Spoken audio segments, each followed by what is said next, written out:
If you are ready for an amazing transformational experience, then you need to stay tuned for this next hour for a master's practice with Dr. Aisha Hogan. She is a leading specialist in holistic methodologies and the creator of a powerful integrative technique called enhanced energy communication. A master, clinical and metaphysical hypnotherapist, a well-respected author, a master of the mind, and highly sought international speaker. Get ready for a major breakthrough. And now, your soul guru, holistic transformational specialist, and host of a master's practice, Dr. Aisha Hogan.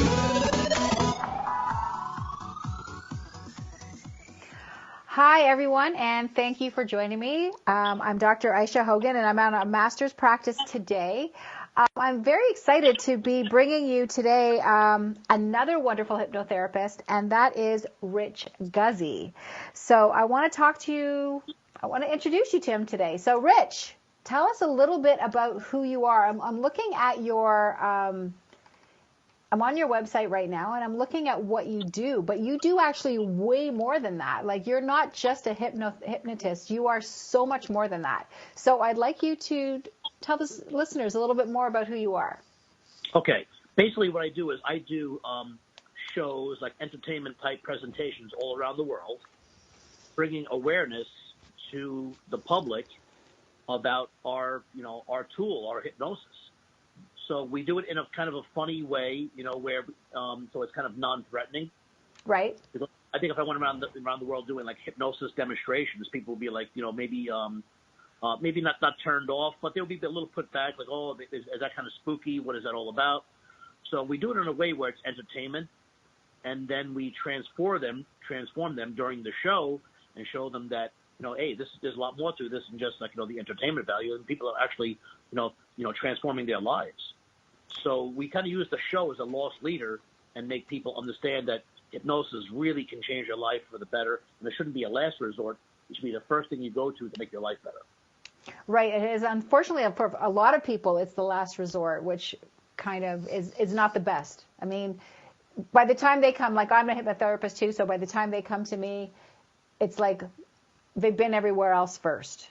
Right. They've tried everything. They've done all these different, types of, elixirs and potions and magic pills and all these promises that people make, and they don't get the results. And then all of a sudden, like, the hypnotherapist takes care of it 1, 2, 3 within, 1 or 2 sessions. And they're like, wow, why didn't I start off like this? It would have been so much better. But, hypnosis still has kind of like that stigma attached to it where people don't understand it. But meanwhile, it's the most powerful tool you have available to make your life better. So I think by doing these shows, it brings awareness to the general public at large, and that's what I'm doing. And now I'm getting more into the business aspect of it, where I'm trying to show other hypnotists how to make it easy for them to promote hypnosis to the general public. Educating is super, super important. Now, when I first met you, you were doing coaching. You were just getting into that, or you were probably into it already. But you were also doing, like, you're a comedian that does hypnosis. So what is this? Let's just start with that. So I've had other hypnotists on the show before, and we've talked about more of the clinical side of things. But I also think that people don't understand what's happening on a stage. Okay. So yes, I am a comedian that does hypnosis. I'm not a hypnotist that does comedy. So there's a huge difference. Right. So I bring extreme entertainment value to the people coming to see the performance. So it's more than just a hypnosis demonstration. If you're going to come to the performance, you're going to laugh really loud. You're going to see your friends up on stage, being, silly, acting out dopey scenarios, doing all these wacky things. But then we use the skits in the show to tell a story. Right. And the story, moves along and progresses as the night goes on. And then people see that, wow, wait a minute, these people's lives are being transformed right here on the stage. I wish I would have did this now. So, right. So how do we get that person? Sorry, go ahead. Sorry. So the show, first and foremost, must be entertaining. Yes. I tell hypnotists that if you're going to do a show, all right, it needs to be funny to the point where people go back and have a story to tell all their friends when they go back. So you paint hypnosis in a great light. It was really a great time. The subjects on stage didn't get embarrassed, but they did some silly things. It's almost like being in a school play. You're acting stuff out, and you put them into precarious situations where they're pitted against each other. It's all kind of like little skits like you would do like in a school play. And by doing that and making it really super funny, people really talk about it when they go home. And then people come back to the show again next time it's in town, and then hypnosis really gets put on the map in the right way. Okay, but do you think that people get, like, they see that there's a transformation that's happening there, but there's still that stigma attached? Because, I get it all the time when people come in and they're talking about hypnosis, and they are talking about somebody who is doing hypnosis on stage. So I think their first thing is, how are we making them do that?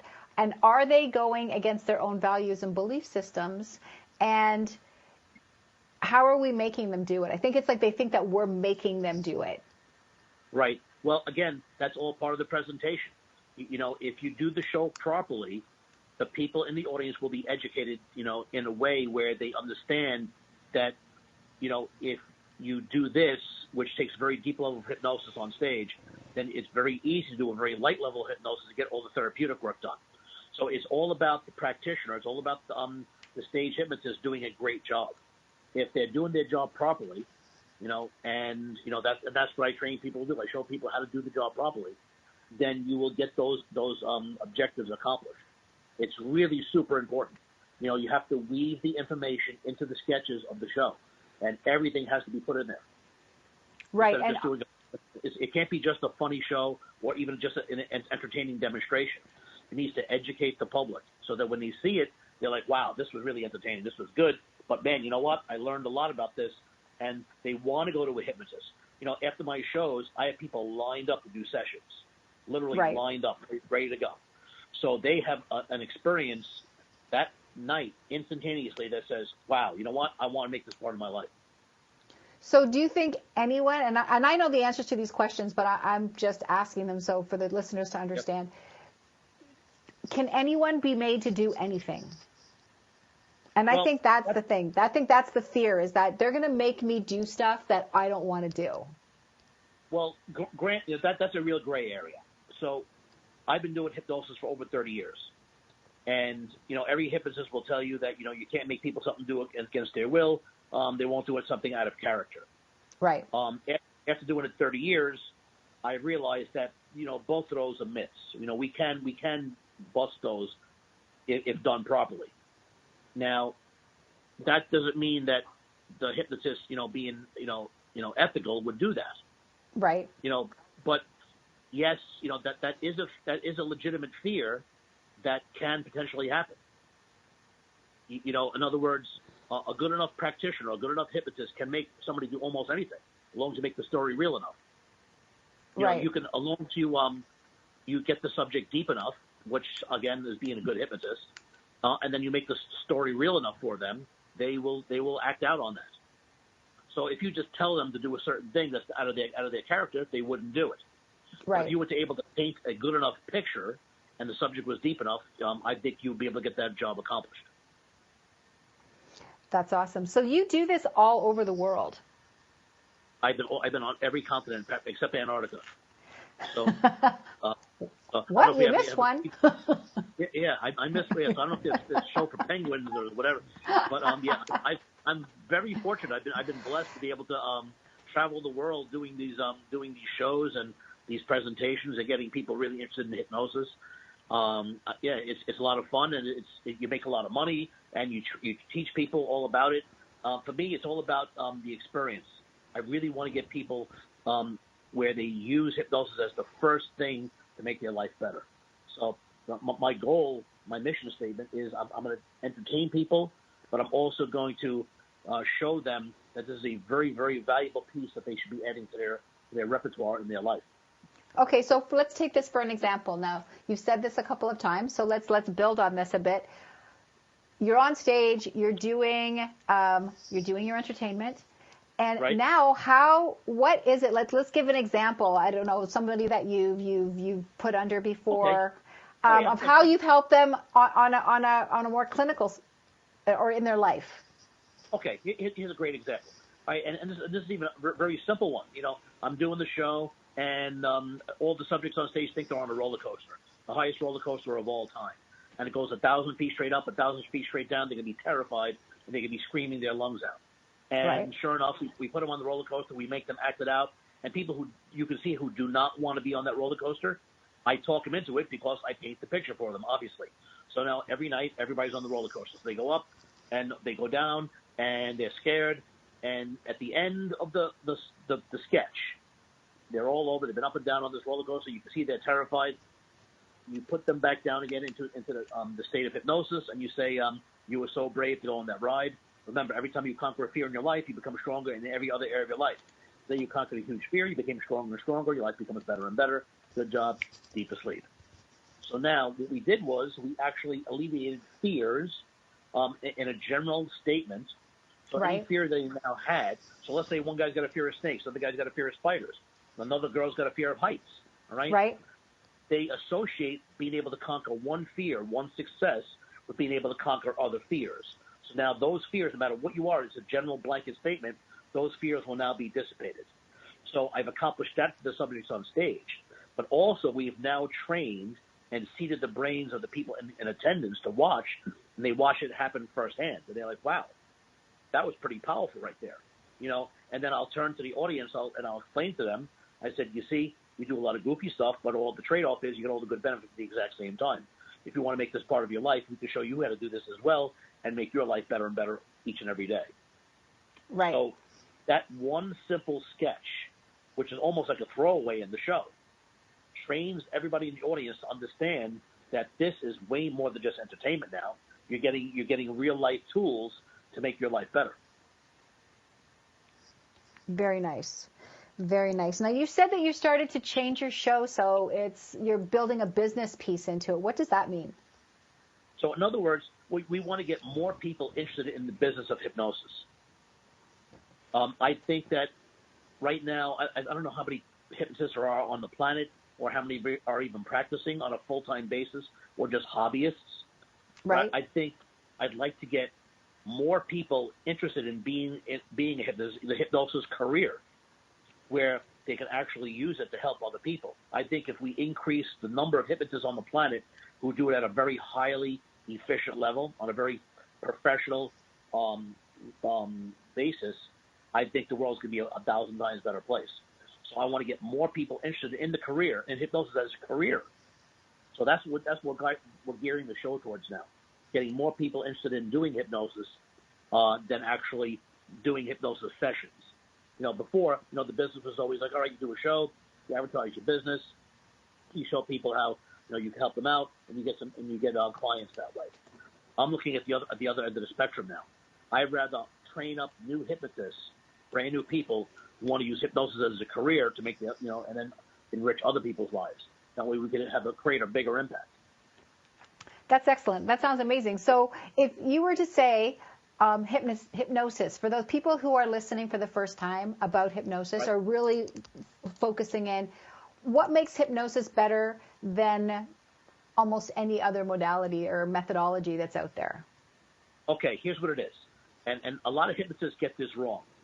A lot of hypnotists think they're wizards, all right, and they have all this superpower and stuff like that. And here's what we have, and that's where the creepy stuff starts coming into play. That's when the people who think they're wizards, and you see the guy with the girl draped over his arm and he's doing the mystical spell on her, all right, it seems kind of creepy, all right. Right. I don't like that. Here's where I think we should be. The hypnotist really has nothing more than the better delivery system. Okay. So I think of hypnosis as the syringe. If you look, you should already be a good therapist and know therapy.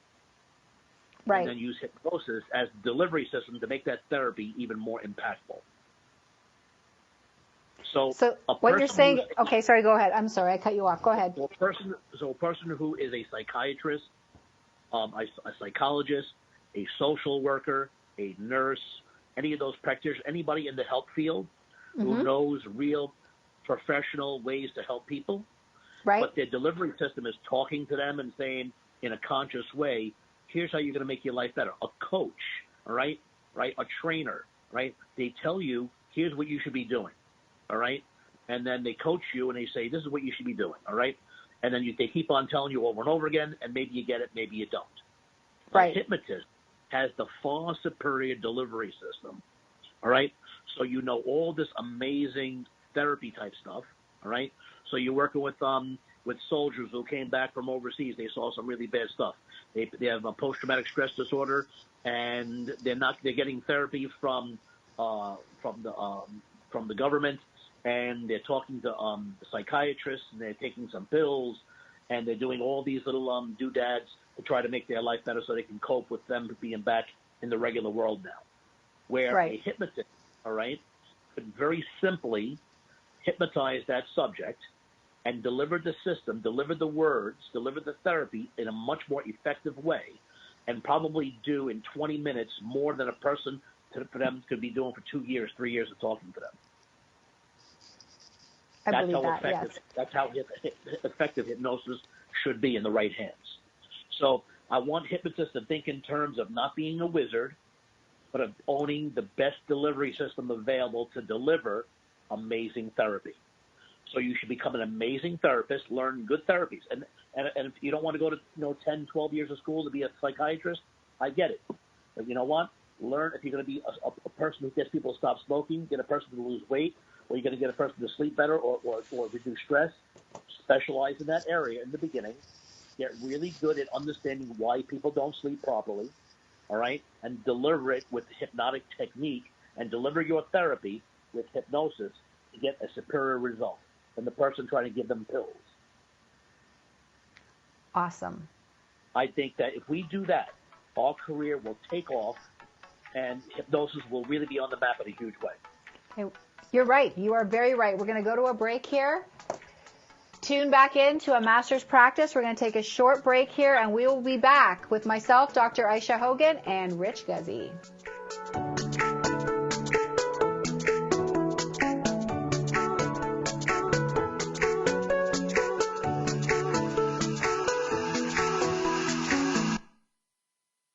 Free your mind. Expand your soul. OMTimes Radio. IOM FM. OMTimes magazine is one of the leading online content providers of positivity, wellness, and personal empowerment. A philanthropic organization, their net proceeds are funneled to support worldwide charity initiatives via Humanity Healing International. Through their commitment to creating community and providing conscious content, they aspire to uplift humanity on a global scale. Connect at OMTimes.com. OMTimes, creating a more conscious lifestyle. Have you bought into the idea that you have to work hard for your money, that business is hard? I will share some dynamic access consciousness tools to get you out of your own way so you can create a business that actually succeeds. Join me, Simone Millicers, on The Joy of Business at 4 p.m. Mondays Eastern. Are you ready to live your life depression-free? Are you having thoughts of ending things? Wondering what life would be like without chronic pain? How about no longer suffering the effects of trauma and PTSD? Are you tired of having your credibility questioned because you look fine and no one understands that you are struggling with an invisible disorder? Hi, I'm Dr. Aisha Hogan, and I'm a holistic transformation specialist. I work with clients from all over the world to aid them in eliminating, that's right, you heard me, eliminating their current struggles and challenges. I don't work with symptoms. That's like putting a Band-Aid on a gunshot wound. I'm all about root cause and all the levels of you, as each one of us is unique. Ready to transform your life for good? To move into the best version of yourself and reach your unlimited potential? Then book your complimentary 1-hour online consultation with me by going to www.aishahogan.com. That's AYSE Hogan.com. And it will take you right to my clinic, the Chakra House of Healing. I look forward to meeting you there. I'm Fidel Samba. I was born in a city called Bukavu in the Congo. We were a loving family, and then, boom, everything that I had disappeared in a single day. People think that when you are a refugee, and they resettle you to America, and all your problems are done. They don't understand that that's the beginning of everything. I was not born a refugee. I was made one. It's time we welcome refugee families with open arms. Learn more at embracerefugees.org, brought to you by the Ad Council.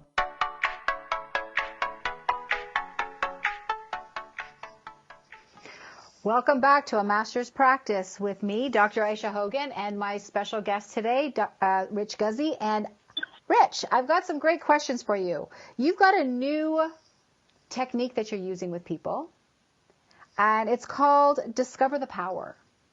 Yes. So please tell me a little bit about that. What I did was I actually designed this for myself originally.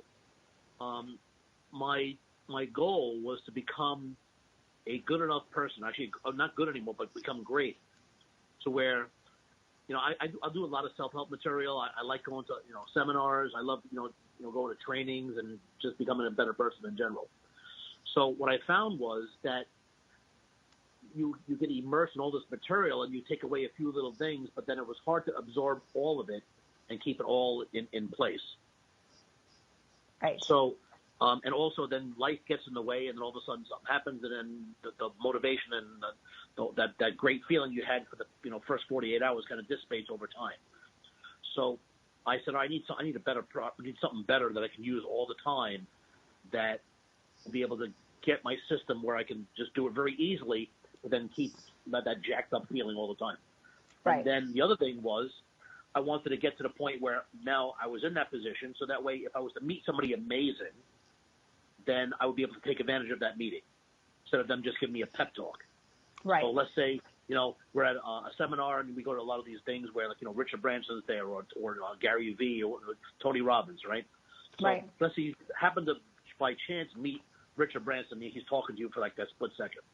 And you start talking a little bit back and forth, and he gives you a little pep talk. So, hey, man, you keep going. You're doing good. You know what? If you keep on chipping away, you're going to get there. Then he leaves, he takes a picture with somebody else, and then he moves on. Right. That's not what I'm looking for. I want it where I become so great that he says to me, wow, you know what? That's a very interesting idea you have there. You know what? Here's my card. Call me on Monday. Let's see if we can put something together. Yes. Nice. So that way you can create a bigger impact. So I said, well, let's reverse engineer that. How can we make this happen? So I put this program together from all the materials I've been gleaning over the past, 30 years, and I restructured it where it will be step-by-step process, almost like taking a karate class. So you sort of like as a white belt, you go to a black belt. Right. So week by week, you learned all the lessons and you practiced them, and you got, you became a better and better person. You became more and more impactful. The next thing you know, by the end of it turned out to be almost 100 weeks. I put this whole program together, and it took me 100 weeks to complete it. And right. it made me exactly who I am now, where I was able to basically be bulletproof and do anything I wanted. So my girlfriend puts it up on Facebook that I was doing this. Right. And I got immediate results where people started saying, hey, I want to do that too. That sounds pretty cool. So it was just kind of like one post that she put up, and all of a sudden people just started signing up for it. So I said, wow, this might be something here. So I structured the class and started putting it together, and all of a sudden more people started signing up. So I said, okay, I think we got our new way how to make people's lives better, on a simple basis. So Discover the Power was born, and it became my headline, my flagship coaching program. So I talk That's to people awesome. every week. Yeah, we put them through the program, and they're becoming more and more impactful. So, and it's amazing. We have a lot of professionals in the class. It's not just regular people trying to make their lives better. It's a lot of professional people that said, you know what, I've been doing great my entire life, but I want to do more. We want to create a larger impact. So we have a lot of those as well. So no matter where you are on the totem pole, there's something for everybody here, and everybody wants to make their life better. Well, of course they do. A lot of people want to make their lives better. I think a lot of people look at their lives as what they have on the outside and not how they feel on the inside. So yeah. That's amazing. That's amazing. So you came from I'm just sort of looking at who you are, and it's just, what made you make the transition from being an auto mechanic to moving into what you're doing now? Is there a story in that? Yeah, there is. I wanted to be an entertainer since I was a kid. I saw this stuff on TV, these guys telling jokes and entertaining people and having fun. And I was totally enamored with it. I was always the joker, the guy in class, fooling around, getting in trouble. I was always that guy making the quip at the dinner table, getting everybody to laugh, and I totally enjoyed it.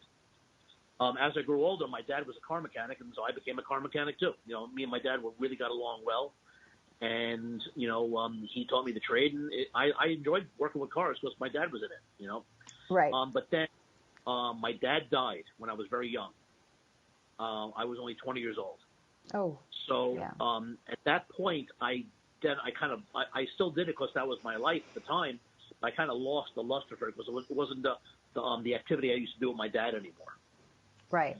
So I went back to my old dream, which is I wanted to be an entertainer. And by stroke of luck, it actually, all the pieces of the puzzle came together for that, because I went down to a comedy club and I talked to some comedians, and they said, "Oh no, you can't. Probably the chance of you becoming a comedian is next to zero. You're never going to get stage time. It's not going to work. So you're not going to make any money." So I didn't think anything of it at that point. I said, I'm just going to forget about it. And the very next day, this book comes in the mail from NYU, very prestigious college in New York City. And Right. It was very, very fancy, very elaborate book, so I couldn't throw it in the garbage. I don't even know why it came to my house, because I barely made it through high school, so I was old fooling around, and let alone go to college. So I don't know why this book even came to the house, but it came to the house. Luckily, I opened it up instead of throwing it in the garbage, and everything happens in alphabetical order. Yeah. A first, and it was these acting classes, and one of the classes was a comedy writing workshop. And I read the curriculum. It said you write jokes for 10 weeks with a professional comedy writer, and at the end of 10 weeks, you have to perform at a comedy club. So I said, "Oh, this is how you get started." Yeah. So I called up the school, not knowing any better. I was still young. I was a kid. And I called the school. I said, "Listen, I don't have a college transcript. I don't have any, I did get good grades, so, what do I got to do now to get accepted into this college?" And they said, "Oh, no, this is night school. You don't need, as long as you have money, you can join." I said, "Oh, I got some money. I can do it." Again, like I said, I was 21 years old. I was a kid. I didn't know what I was doing, So that's what I did. I signed up for the class, and it was twice a week. There was 48 kids in the school, in the class. I was the only one who became a comedian out of 48 people. Wow, that's great. And I never turned back. I knew as soon as I got on that stage, that's what I was supposed to be doing. I just knew it immediately.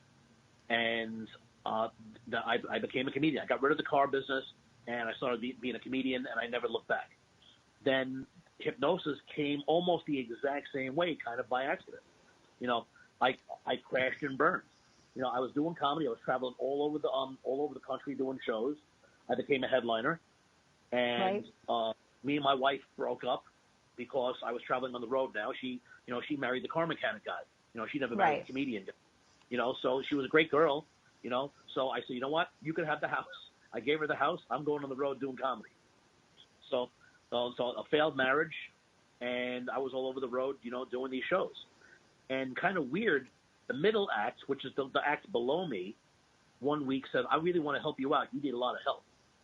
I said, "How are you going to help me? I'm the headliner. You're below me."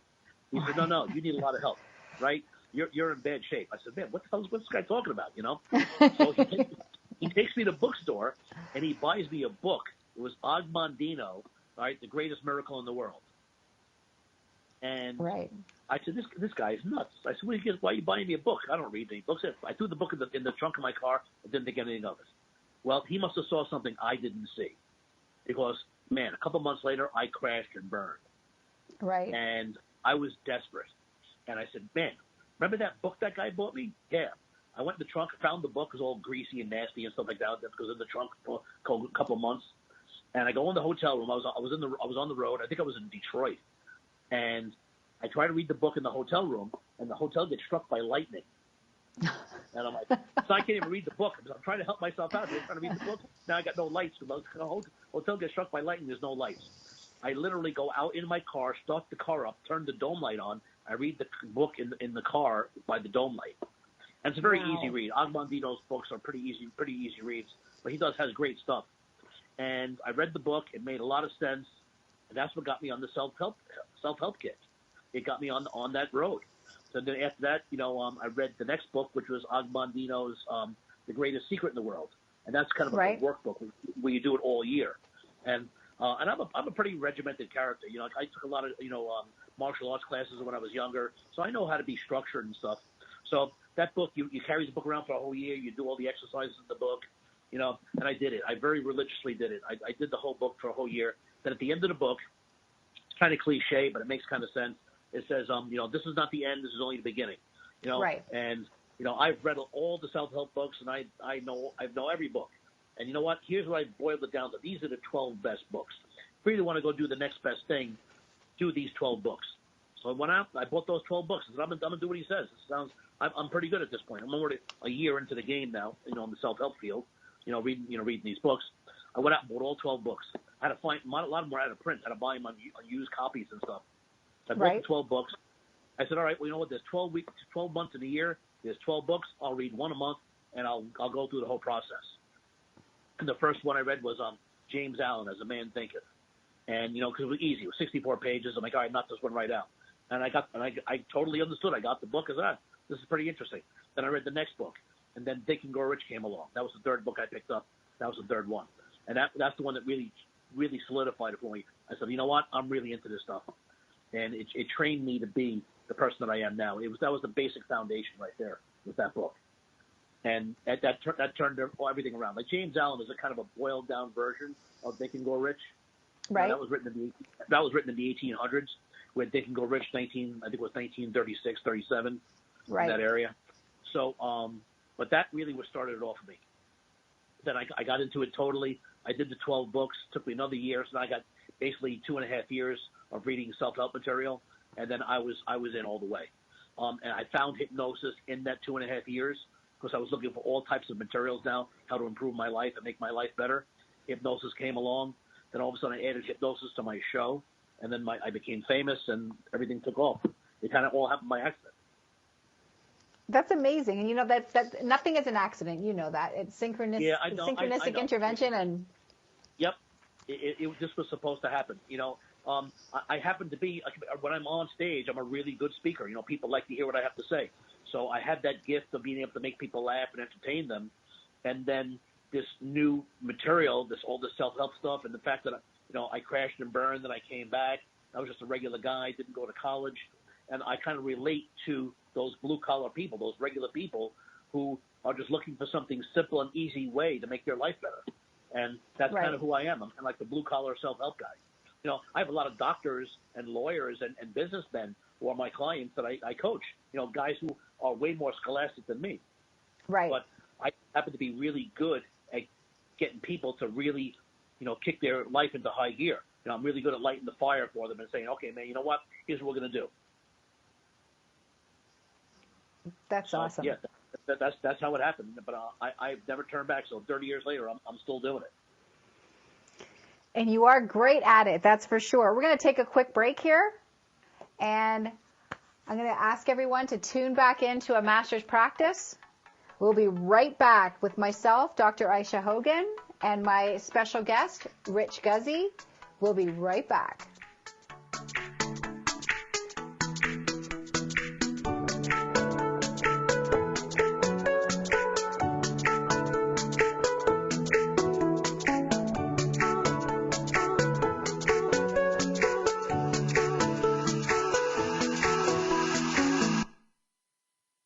The future of Internet radio is here. OMTimes Radio. IOM FM.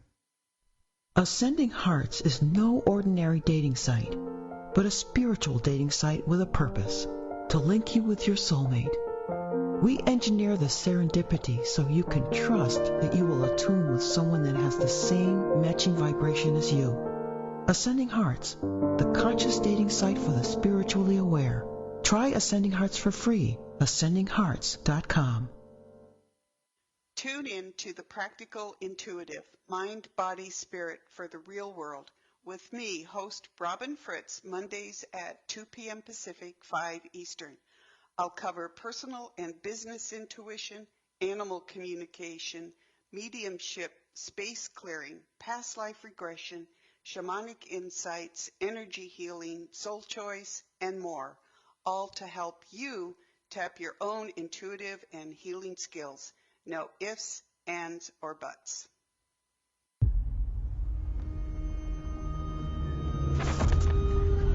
Opiates has taken everything and everyone I've ever loved away from me. Everything. I blew my ankle out and I got prescribed pain pills by my doctor. If making my detox public is going to help somebody, I'm all for it. So I just wish I would have had a warning. Opioid dependence can happen after just 5 days. Know the truth, spread the truth. A message from Truth, the Ad Council, and ONDCP.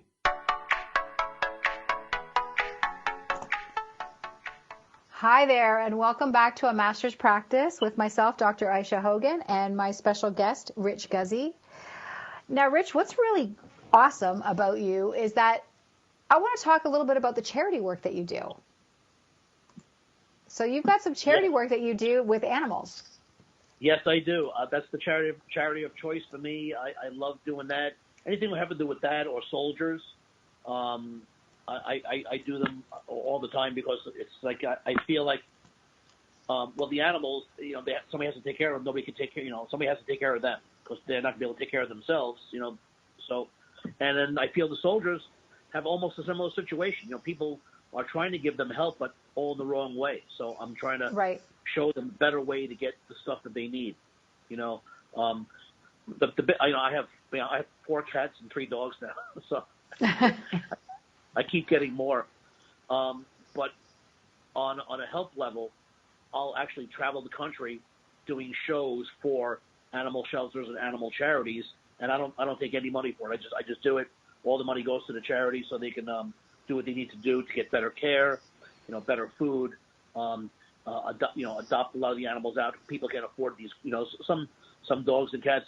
What I'll do is I'll sponsor them, so that way they can just a good owner can just come take them along without having to pay any money for them. That's amazing. And so you travel the world, and I'm sure you see a lot of situations with animals. Yes. What would you say would have been your biggest giving? Seeing something and saying, you know what, I have to do something about that right now.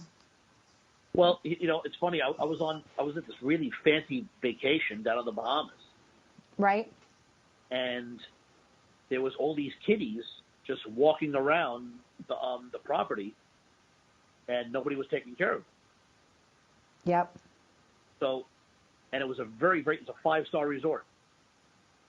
So I said, I have to do something about this.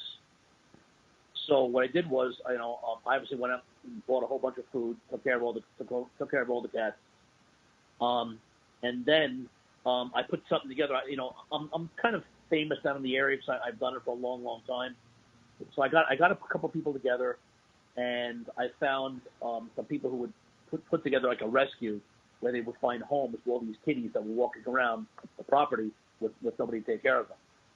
So now, awesome. we have all the cats placed in homes and stuff like that. So people would want, a nice animal, almost like not an emotional support animal, but it is very soothing. I love having my animals hang around with me.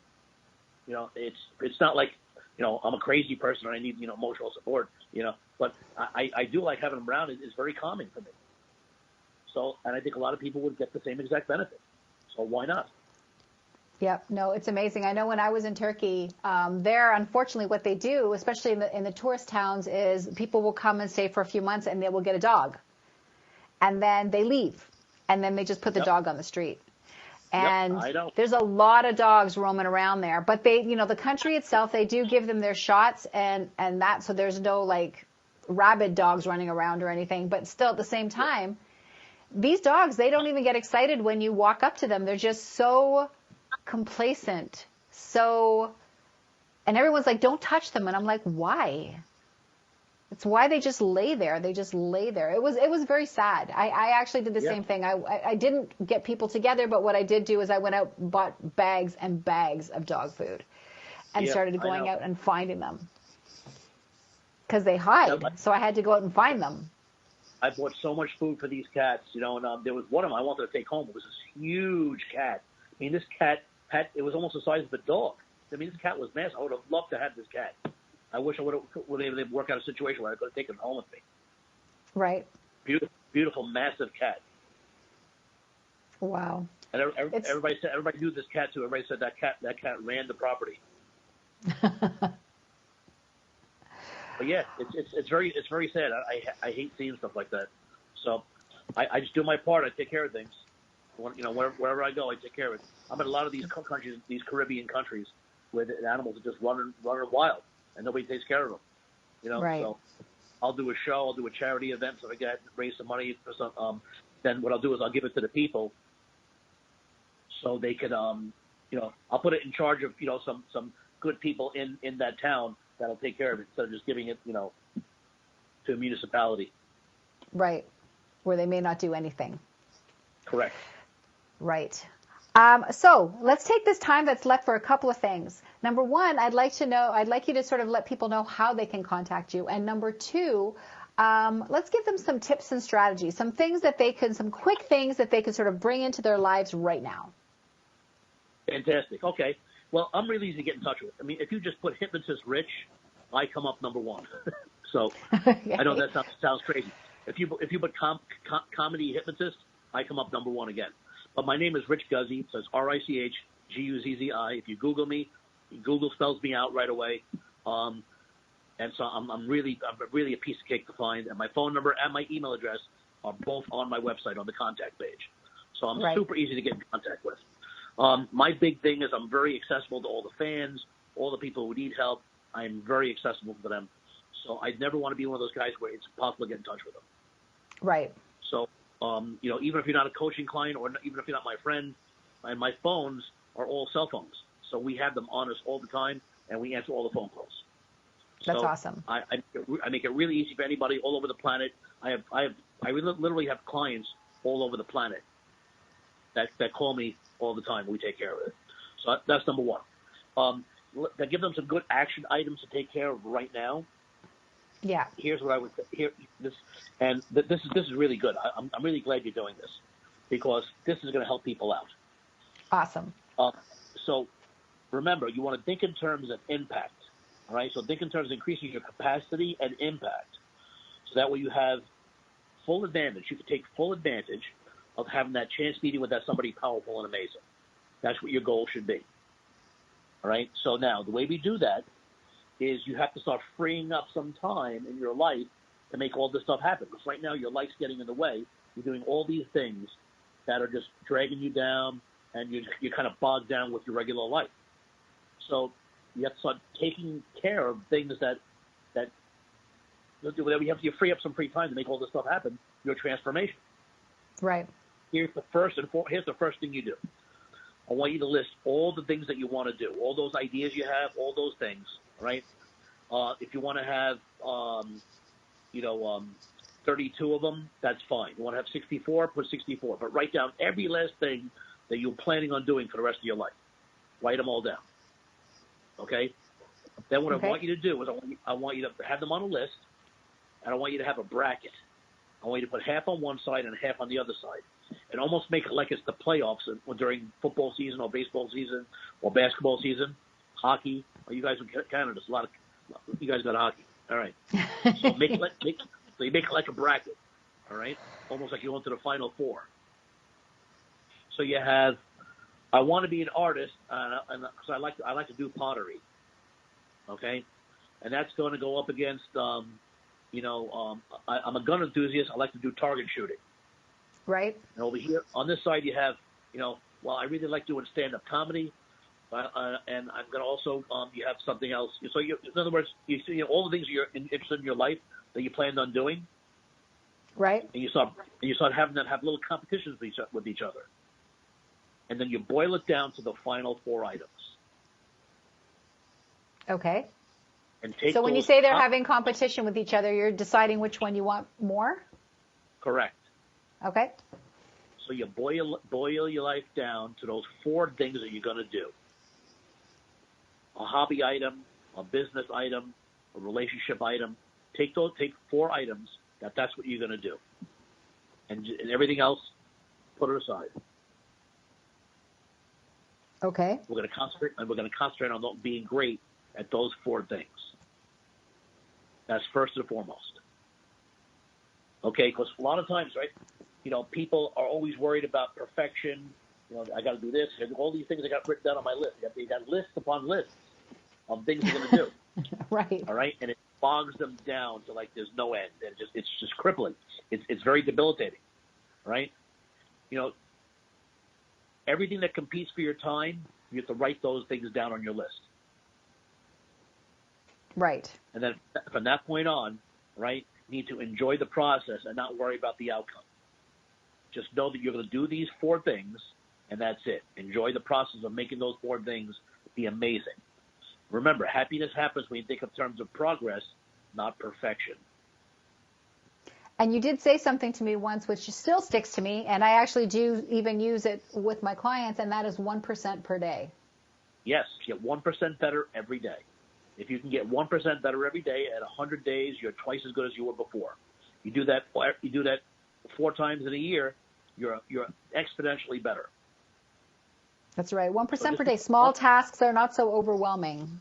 Right. The little wins. Little wins become momentum.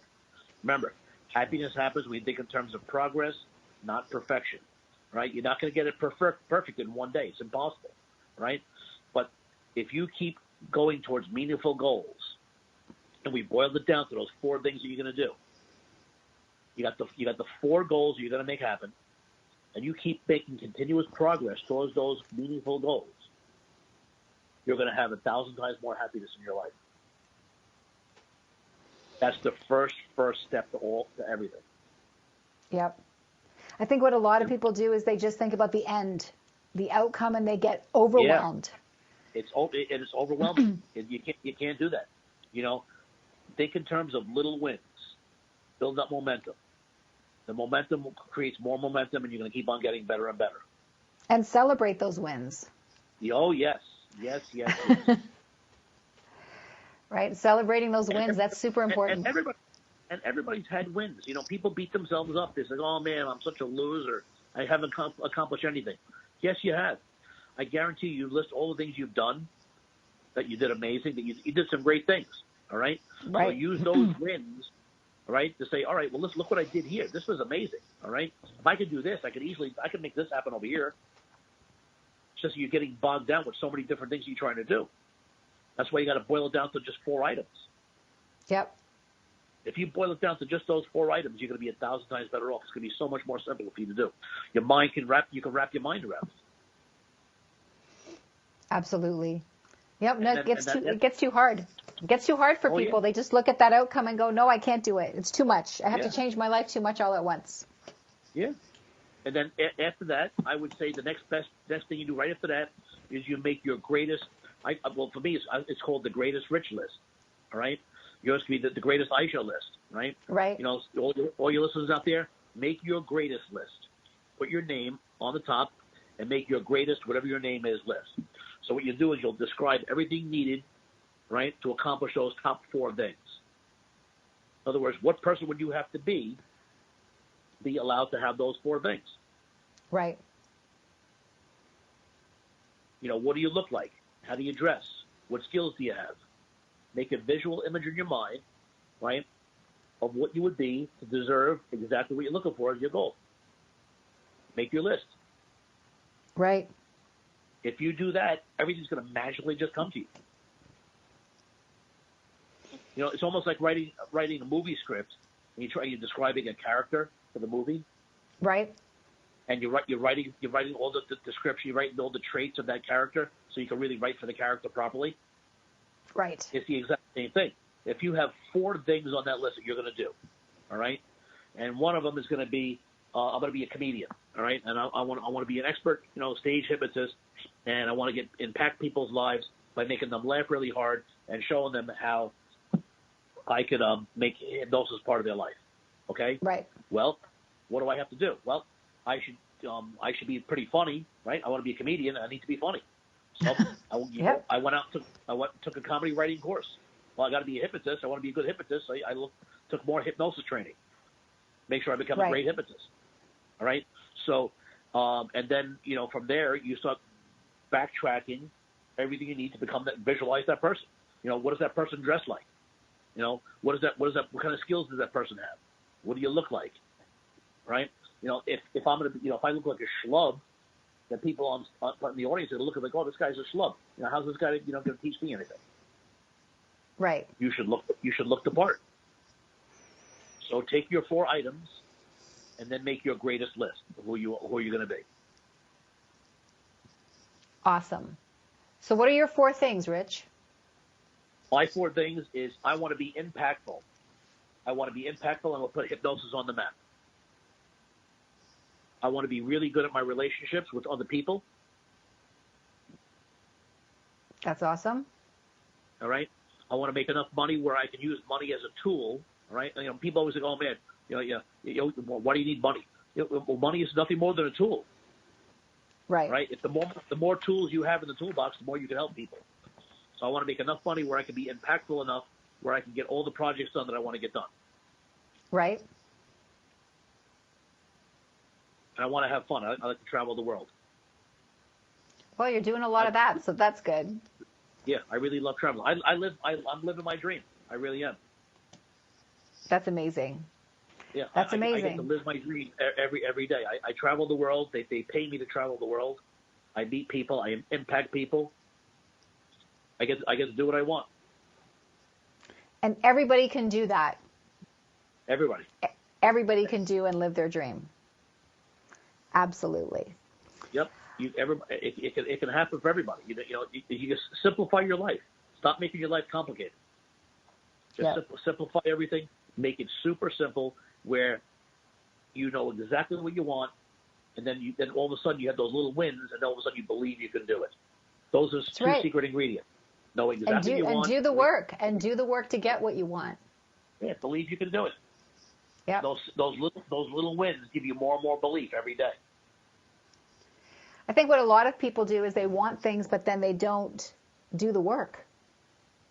They won't do the work. It's simple. Just even with people that I want to talk to, or that I talk to, that feel so horrible about themselves and low self-esteem, and yet I'll be like, well, come on, and let's do this. Let's get you over this. And they're like, oh, but I can't. That's why a coach is so important. Yeah, coach is so important. Yeah. It's very important, and the people will just put themselves last and go, well, I can't, and I don't have enough money, and I don't have enough time, and I don't have this. And I'm like, you're not going to get this if you don't do that. Like, it's just not going to happen. Yep. You need to put some investment in yourself. I'm a big proponent of coaches, and it's like going to the gym. If you have a training partner, you meet your training partner at the gym, you go to the gym. Right. You don't have a training partner, you can blow it off, but you're not going to let the other person down, so you go. So the same thing with a coach. A coach, you're not going to let the guy. You have more accountability, responsibility. I think people have been taught in this. It's crazy. Like, I think people have been taught to put themselves last. I mean, women are worse for that, but putting themselves last. Everybody else is first. What everybody else needs in my life is first, and I'll be last. Yeah, but you know what? You wouldn't have to make that choice if you weren't bogged down. That's why the first thing on my list is knocking it down to 4 things. Right. Just knock it down to those 4 items, and that's it. That's all you're going to do is just do that. Awesome. Well, thank you so much, Rich, for joining me today and sharing this, so much wealth of information. I really appreciate it, and so do our listeners, I am sure. So thanks again for joining me, and live your dream. You're living your dream. I got nothing to say. I can't even say live your dream. You already are. My pleasure. I want to show other people how to do it. Get in touch with me. I'll show you what to do. richguzzi.com. I'm really easy to find. I gave you the tip of the iceberg. It gets so much better than that. You can keep on doing it. Everybody has the power to do it. It's so simple. Once you see the process, if a guy like me, I never went to school. I wasn't scholastically, excellent. I just was one of those guys who figured stuff out. And I said, I'm not going to take second best. I'm going to keep on working and becoming amazing. And everybody can do this. Right. They can. Just make it happen. Awesome. Thank you so much for joining me, and thank you all for listening to A Master's Practice. Today, you can always reach us on Mondays at 2 o'clock Eastern Standard, 11 a.m. Pacific Standard Time. Thank you, and thank our guest, Rich Guzzi. Have a wonderful day. Talk to you all soon.